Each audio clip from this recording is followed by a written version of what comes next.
नमः परमहंसास्वादितचरणकमलचिन्मकरन्दाय भक्तजनमानसनिवासाय श्रीरामचन्द्राय कृष्णत्वदीयपदपङ्कजपञ्जरां ते अद्यैव मे विशतु मानसराजहंसः प्राणप्रयाणसमये कफवातपित्तैः कण्ठावरोधनविधौ स्मरणं कुतस्ते नारायणं नमस्कृत्य नरं चैव नरोत्तमं देवीं सरस्वतीं व्यासं ततो जयमुदीरयेत् श्रीराम राम रघुनंदन राम राम श्रीराम राम भरताग्रज राम राम श्रीराम राम रणकरकश राम राम श्रीराम राम शरणं भव राम राम माता रामो मत्पिता रामचन्द्रः स्वामी रामो मत्सखा रामचन्द्रः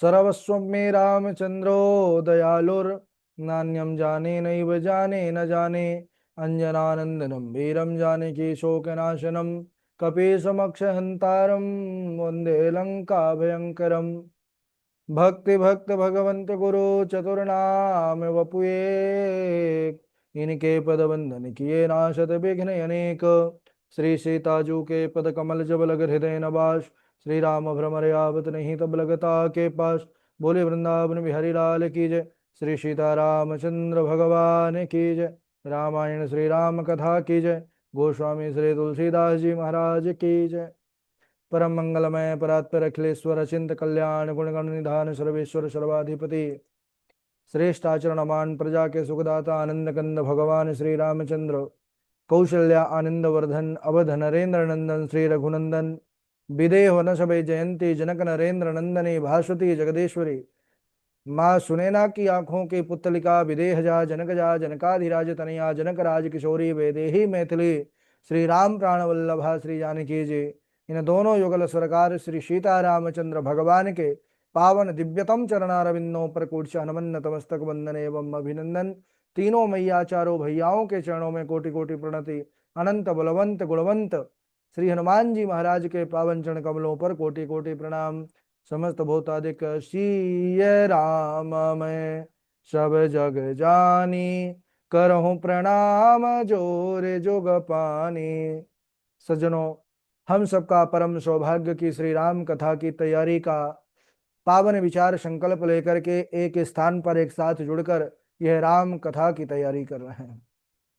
इस राम कथा मंदाकिनी पर अवगाहन कर रहे हैं। राम नाम गंगा बही चली जाए, या में कोई कोई नहाए।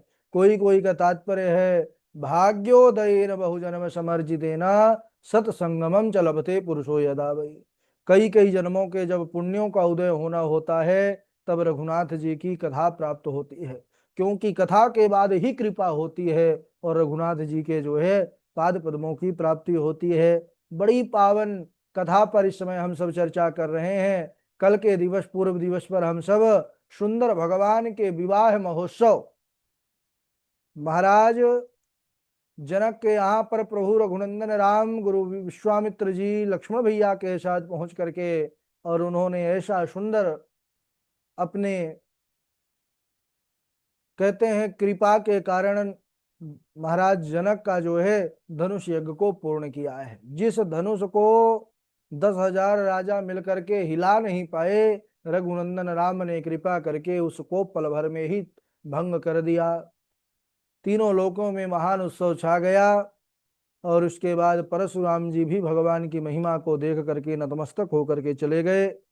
यहाँ पर पाती लेकर के आते हैं जनकपुर से दूत और आ करके महाराज दशरथ के पास वो पाती पहुंचाते हैं। उस पाती पर जो शुभ समाचार लिखा हुआ है कि इतना बड़ा सुंदर कार्य प्रभु प्रभु श्री रामचंद्र ने किया है और बारात लेकर के जो है महाराज दशरथ अब जनकपुर जाने के लिए तैयार हो रहे हैं।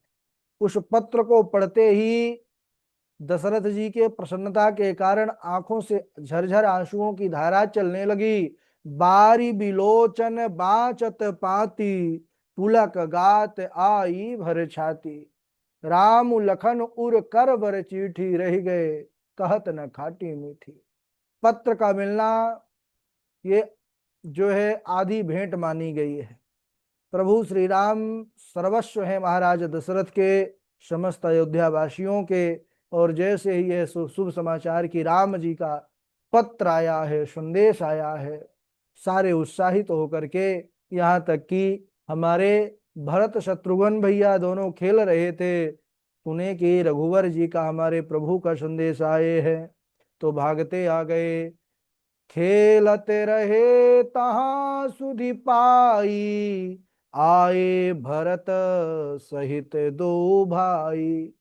पूछत अति स्नेह सकुचाई, तात कहाँ ते पाती आई। पूछ रहे पिताजी कहाँ से पत्र आया है, हमारे प्राणों से प्यारे भैया कैसे हैं, सब कुशल से तो हैं, किस देश में हैं। महाराज दशरथ ने पुनः सारा समाचार कहा है। जैसे ही दोनों भाइयों ने सुना, बड़े प्रसन्न हुए। महाराज दशरथ प्रेमाधिक्य के कारण दूतों को पास में बिठा लिया और पूछ रहे हैं दूतों से, भैया कहो कुशल दो बारे, तुम्हनी के निज नयन निहारे। श्यामल गौर धरे धनु भाता, वय किशोर कौशिक मुनि साथा। पहिचानहु तुम कहु सुभाऊ, प्रेम विवश पुनि पुनि कहराऊ। महाराज दशरथ के नेत्र सजल है और दूतों को पास बैठा करके पूछ रहे हैं, कहो मेरे राम, मेरे जो है प्राणों से प्यारे राम कैसे दिखते हैं, मेरा लक्ष्मण कैसा है, क्या आपने उनको पहचाना? वो मुनि कौशिक के साथ, विश्वामित्र जी के साथ ही रहते हैं, और अगर आपने उनको देखा है तो कहो मेरे राम का स्वभाव कैसा आपने देखा। ऐसा पूछ रहे हैं कई प्रकार से। दूतों ने सारा समाचार कहा है। कहते हैं कि हे महाराज, आप धन्य हैं जिनके राम लक्ष्मण जैसे ऐसे विलक्षण विश्व विभूषण पुत्र हैं। रघुवंश मणि राम ने बिना प्रयास के ही धनुष को तोड़ डाला है महाराज। इसे सुन परशुराम जी आए, उन्होंने बहुत प्रकार से आंखें दिखाई, लेकिन राम जी के बल और प्रभुता को देख करके और उनको धनुष दे करके तप करने को चले गए। हे देव, आपके दोनों बालकों को देख करके अब कोई इन आंखों में जचता ही नहीं है। वो श्यामल गौर की जोड़ी दोनों आंखों में समा गई है कि अब उनके सिवा कुछ देखना ही नहीं चाहती ये अखियां। दूत के वचन की रचना प्रिय लगी, क्योंकि प्रेम प्रताप वीर रस से वह दूतों की वाणी सनी हुई थी। सभा समेत महाराज दशरथ बड़े प्रेम विह्वल हो गए हैं, दूतों को बहुत सा निछावर देने का आदेश दिए हैं। लेकिन दूत धन्य है महाराज, दर्शन कीजिए विदेह के नगरी के दूतों की धर्म निष्ठा का दर्शन कीजिए। जैसे ही निछावर की बात सुना, महाराज कान बंद कर लिए और चिल्लाने लगे, अनीति है महाराज, ये है अनीति है। दूतों ने अपने कान ढक लिए। भाव यह है, उन्होंने मानो कहा कि हे महाराज, हम कन्या पक्ष से हैं, हम लेने के अनुकूल कोई युक्ति सुन भी नहीं सकते, लेने की बात तो बहुत दूर की है। विचार कीजिए कैसा धर्म रहा होगा, कैसा समय रहा होगा, कैसे वह विदेह महाराज के, जिनके दूतों में ऐसा धर्म देखने को मिलता है, उनके सैनिक, उनके सेनापति स्वयं महाराज जनक की स्थिति क्या रही होगी। महाराज दशरथ, हम सीता को निज कन्या समझते हैं, फिर बेटी का धन कैसे लें। यह धर्म विचार कर सबने सुख माना कि धन्य है महाराज, दूतों की स्वामी भक्ति से प्रसन्न हो गए। तब उठी भूप वशिष्ठ कहूं, दीन पत्रिका जाय। कथा सुनाई गुरु ही सब, सादर दूत बुलाई। इसके बाद गुरु वशिष्ठ जी को पत्रिका हाथों में दी गई है। दूत आए हैं और उन्होंने सुंदर सारी घटना का वर्णन किया है। दूत पास में है, क्योंकि भाई प्रत्यक्ष रूप से देखने वाले तो दूत ही हैं। वशिष्ठ जी महाराज बड़े प्रसन्न हुए। उन्होंने कहा कि देखो महाराज, आप बड़े पुण्यात्मा हैं, और पुण्यात्मा के लिए पृथ्वी सुख से छाई हुई है। जैसे नदियां सभी समुद्र में ही जाती हैं, यद्यपि समुद्र को चाह नहीं, उसी भांति सुख संपत्ति बिना बुलाए उसके पास चली जाती हैं। जो धर्मशील होता है, जिसका स्वभाव उत्तम होता है। तुम गुरु विप्र गाय और देवताओं के सेवक हो। कौशल्या देवी भी महाराज वैसे ही पवित्र भाव वाली हैं। और हे राजन, तुम्हारे जैसा पुण्यात्मा जग में ना तो हुआ है और ना कभी होने को है। अरे तुमसे अधिक पुण्य संसार में, इस लोक में किसका होगा, जिसको राम सदृश पुत्र है। तुम्हारे चारों बालक सुंदर पुण्य व्रत धारण करने वाले, सब के सब महाराज मानो वेद के ही साक्षात मूर्ति हैं। उन्होंने कहा कि महाराज, सुंदर बारात सजाइए और जनकपुर को प्रस्थान कीजिए। 14 भुवनों में उत्साह छा गया कि जनक की बेटी और रघुवर का ब्याह होना है। यह सब शुभ समाचार सुन करके सब महाराज प्रसन्न हो गए। रास्ता, घर, गली, इनको सजाने के लिए सब उद्यत हो गए। यद्यपि अयोध्यापुरी नित्य ही सुहावनी है, वो नित्य ही सजी रहती है, नित्य ही मंगलमयी है, फिर भी प्रीत की रीत बड़ी सुंदर होती है। सुंदर जो है उत्सव, विवाह उत्सव हमारे प्रभु का होने वाला है, यह जान करके सब अपने अपने घर को सजाने लगे। अयोध्या की सुहागन स्त्रियां सभी 16 श्रृंगार करके मनोहर वाणी से सुंदर मंगल गीत का गान करती हैं। संसार को मोहित करने वाला विशाल मंडप अयोध्या में छाता है महाराज। राजा दशरथ ने भरत जी को बुला करके बारात जाने के लिए घोड़े, रथ, हाथी सब सजवा दिए। सुनते ही बलक जो है हमारे भरत भैया जो है, सब सेनापतियों को तैयार कर लिया, जो घुड़सवार है उनको तैयार कर लिया। ऐसे ऐसे घोड़े महाराज जिनको देखते रह जाएं सब। उन पर सब भरत जी के जैसे ही छैल छबीले जवान राजकुमार जो है बैठ करके, धनुष बाण और कमर में तरकश बंधा हुआ है। कई बहादुर सैनिक पैदल जो है तो चल रहे हैं। विविध प्रकार के घोड़े ऐसे दिखाई पड़ रहे हैं, देखने में महाराज कोई भी देखे तो मोहित हो जाए। वह घोड़े ऐसे सामान्य घोड़े नहीं है, कहते हैं जल पर भी ऐसे दौड़ते हैं जैसे थल पर दौड़ रहे हो। सब प्रकार से पूरी बारात सज गई है महाराज। सुंदर 2 दिव्य रथ सजवाए गए हैं, एक गुरुदेव वशिष्ठ जी के लिए, दूसरा महाराज दशरथ के लिए। सबसे पहले महाराज दशरथ ने वशिष्ठ अपने गुरु जी को रथ पर बिठाला है, फिर स्वयं बैठे हैं और सुंदर शंख बजा करके उस यात्रा का शुभारंभ किए हैं। देवता बारात देख करके हर्षित हुए, मंगलदायक फूलों की वर्षा करना प्रारंभ कर दिए हैं। हाथी घोड़े गरजने लगे, कोलाहल मच गया महाराज। पृथ्वी लोक में ही नहीं, सभी लोकों में मंगल छा गया, क्योंकि सर्वलोकपति है श्री रामचंद्र भगवान। ऐसा सुंदर महोत्सव हुआ है पूरे ब्रह्मांड में कि शेष शारदा भी अपने सहस्त्र मुखों से उसका वर्णन नहीं कर सकते। देवियां नारियां सभी जो है सुंदर मंगल गान के साथ नृत्य कर रहे हैं। सरस राग से शहनाई बजी है।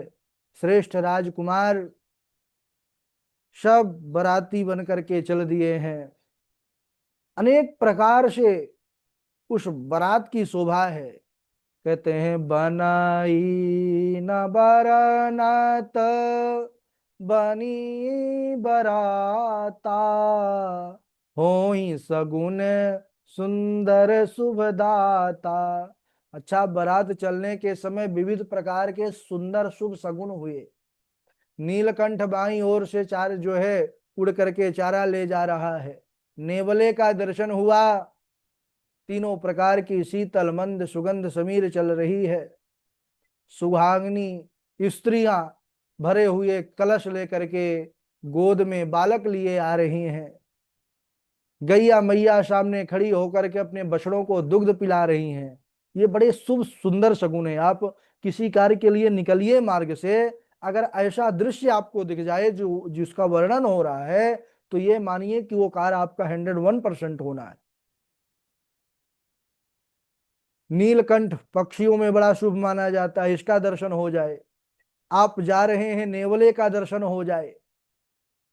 और सुंदर सुहागिन स्त्रियां, पहले तो महाराज कलशों में ही जल भरा जाता था, जल लिए हुए दिखाई पड़े, और गैया मैया अपने बछड़ों को दुग्ध पिलाते हुए दिखाई, या कोई सुंदर दो ब्राह्मण हाथ में पुस्तक लेकर के ग्रंथ लेकर के आते हुए दिखाई पड़े, तो ये बहुत बड़ा शुभ शगुन होता है।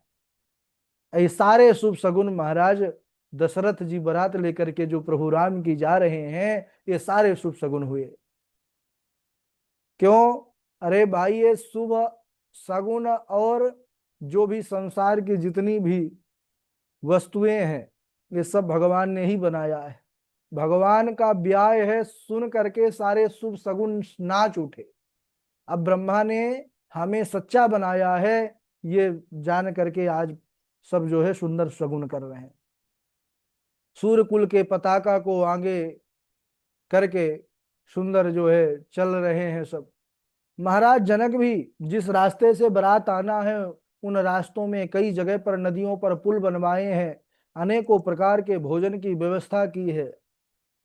बड़ा अद्भुत स्वागत सत्कार मार्ग पर ही सारी व्यवस्था करते जा रहे हैं। अच्छा, जब महाराज दशरथ बारात लेकर के चले, तो जहां से गुजरते तो सब गांव वाले यही पूछते कि महाराज ये बारात कहाँ जा रही है? तो बताते कि ये जनकपुर जा रही है। अच्छा ये बताइए, बड़ी सुंदर बारात है, लेकिन दूल्हा कहाँ है? तो जब दूल्हा पूछते तो सब एक दूसरे का मुंह देखने लगते, क्योंकि ये निराली बारात है। बारात में दूल्हा साथ में जाता है, लेकिन ये सिर्फ बाराती जा रहे हैं, दूल्हा का पता ही नहीं।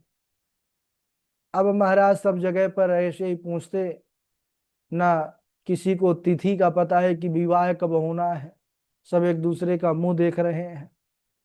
हर गांव में ऐसा पूछते, तो बाराती अयोध्यावासी भी महाराज कुछ युक्ति निकाले।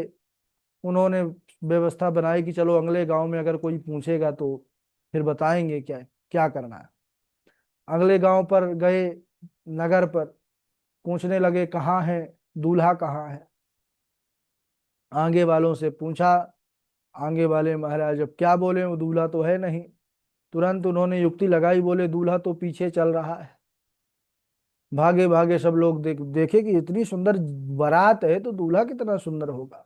पीछे वालों के पास गए, बोले दूल्हा कहाँ है महाराज साहब? पहले पूछे बारात कहाँ जा रही है, बोले जनकपुर। बोले अच्छा दूल्हा कहाँ है? बोले अच्छा, बोले दूल्हा, बोले हाँ वो आगे गए थे, तो आगे वालों ने कहा पीछे दूल्हा है। पीछे वाले समझ गए कि आगे वाले बच गए और हमारे ऊपर डाल दिए परेशानी।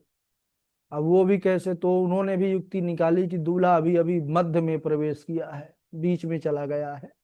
तो वहां से भी जो लोग थे देखने वाले, वहां से जो है तो फिर से पहुंच गए मध्य में। अब इस जगह फिर से, अब मध्य में पहुंच जाते, वहां भी दूल्हा नहीं मिलता, तो फिर महाराज सबको लगता कि अब ऐसे कैसे काम चलेगा, दूल्हा के बिना किसको दूल्हा बताए, सब हंसी उड़ा रहे हैं लोग। तब गुरुजी के पास गए। गुरुजी ने कहा कि देखो, इसका एक ही उपाय है। देखो कहाँ तक ऐसे बताते चलोगे, हैं? आगे बताओगे पीछे आएंगे, पीछे बताओगे फिर मध्य में जाएंगे। तो ऐसा करते हैं, हमारे जो भरत लाल हैं ये राम जी की जैसे ही दिखते हैं। तो अगर अब कोई पूछे कि दूल्हा कहाँ है, तो बता देना यही दूल्हा है।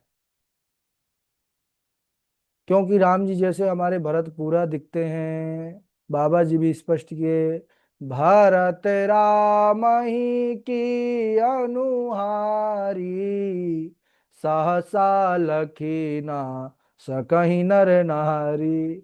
अच्छा, इसलिए भरत को, क्योंकि जाने में तो ठीक है, किसी को भी दिखा देते, लेकिन उसी रास्ते से आना भी था। तो अगर महाराज राम जी का फिर से उन्होंने दर्शन करना चाहा तो फिर काम गड़बड़ा जाएगा। तो सबने युक्ति लगाई कि भरत राम जैसे ही दिखते हैं, इसलिए भरत को ही बता देना कि इन्हीं का विवाह होना है, यही है दूल्हा। सजे तो है ही थे। तो सब जो है अब जहां भी पहुंचे और आए तो बता देते कि ये भी दूल्हा है। वैसे दूल्हा तो है ही है, क्योंकि सुंदर सब जगह जब बारात पहुंचेगी तो चारों भाइयों का विवाह वहीं होगा, है ना। तो बड़ा सुंदर श्रृंग श्रृंगार करके सभी बराती, यहाँ तक कि देवता लोग भी सब, यक्ष किन्नर गंधर्व उस बारात पर मनुष्य रूप में शामिल हैं, है ना। और यहाँ पर बड़ा सुंदर एक गीत आता है, जो मिथिला भाषा में है, अवध नगरिया से चलती बरतिया सुहावन लागे। बड़ा अद्भुत भाव है। तो आज यहीं तक किस प्रकार से महाराज जनक के यहाँ पर स्वागत होता है और कैसे विवाह होता है, उसको अगले दिवस, क्योंकि समय हो चुका है, फिर प्रवचन आदि चौपाई सुनने के बाद का समय नहीं बचता। तो आइए बारी बारी से सुना दीजिए, और जिस क्रम से नाम लेंगे, सबसे पहले हमारे जयदीप द्विवेदी हैं। जयदीप जी के बाद तृष्णा जी हैं, नीरजा तिवारी जी हैं, नीरजा जी के बाद कनक जी हैं, कृष्णा जी हैं, मंजू शर्मा जी हैं, और इंदु पराशर जी हैं, डॉक्टर सोनी जी हैं, हर्षिता जी हैं। चलिए, सची तिवारी जी हैं। जयदीप द्विवेदी राधे सुनवाइए। राधे गुरु जी प्रणाम। हाँ, राधे राधे गुरु जी प्रणाम। राधे राधे, सुनाइए। बोले चितय परशु की ओरा, रेसठ सुने हूँ स्वभावना मोरा।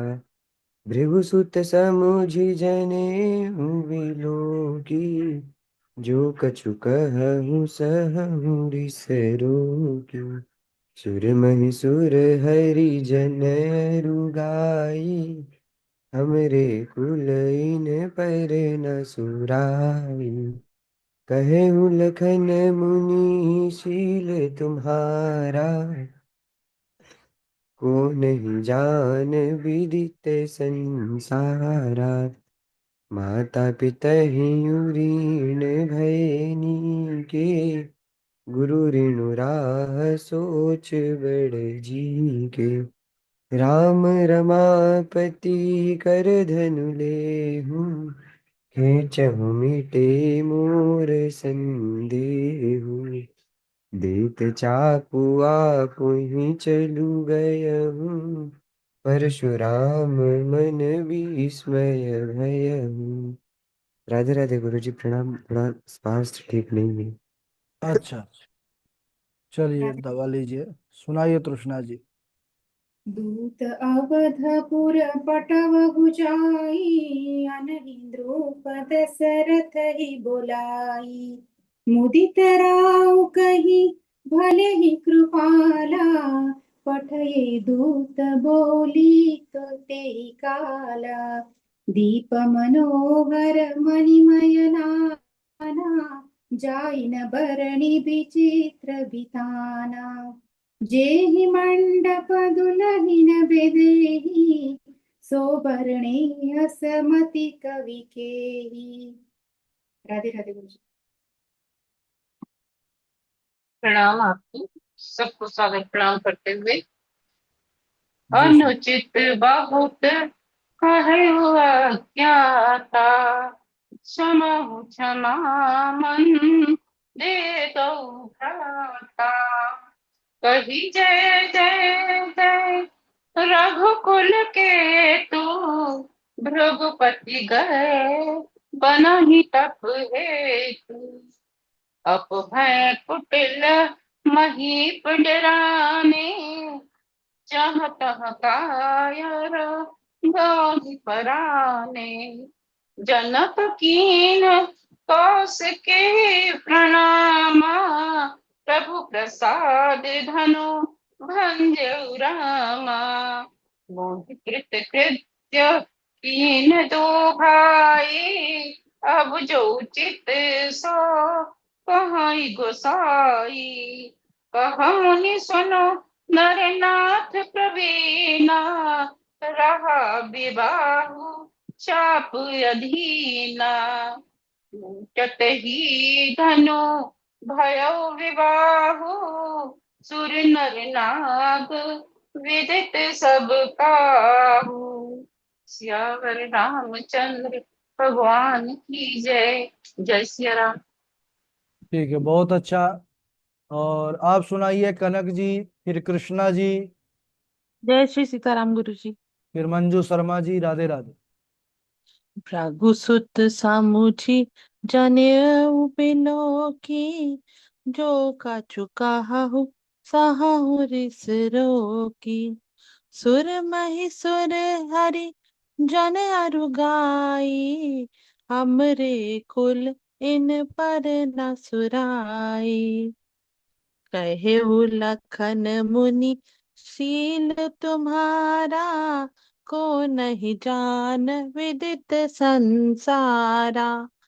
माता पिता ही उरिन भयनी के, गुरु रिनु रहा सोच बड़ जी के। राम रमापति कर धनु लेहु, खेचहु मिटै मोर संदेहु। तेत चाप पुहि चली गयऊ, परशुराम मन विस्मय भयऊ। जय श्री सीताराम गुरु जी। जी जय सीताराम। आप सुनाइए कृष्णा जी, सीताराम मंजू। सीताराम गुरुदेव। हाँ, मंजू शर्मा जी, डॉक्टर सोनी जी, सुनाइए। बहुधनु ही तोरी लरकाई, कबहु न असरिस कीन गोसाई। यही धन पर मम ताके ही हेतु, सुनी रिसाई कहा भृगुकुल केतु। प्रभु प्रभु शई प्रभु केशव काल की याद नहीं, वह बात हुई न विशेष पुरानी। गए बाहर आप तपोवन से, दनु ही हमने बहु तोरी अजानी। हरे कृष्णन के क्रोध किया तब तो, क्षमा सिंधु बने महामुनि ज्ञानी। इस चाप में कौन विशेषता जो, मुनि नायक ऐसी उतावली ठानी। 10,000 वे शिशु हते गंधर्वन के पुत्र, तिनकी दनु ही छीन के, तोरी हति सुमित्र। राधे राधे गुरुदेव। राधे राधे। जी सुनाइए। जय सिया राम गुरु जी। जय सीताराम, सुनाइए मंजू शर्मा।